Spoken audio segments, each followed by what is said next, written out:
Ang par LED. Master, yun, red, green, blue, white, strobe.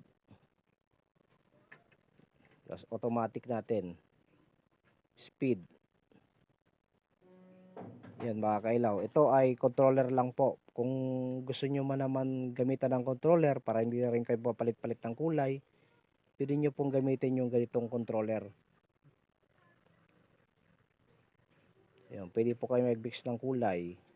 Yan, nagiging siyang pink, violet, nagiging siyang orange, yellow.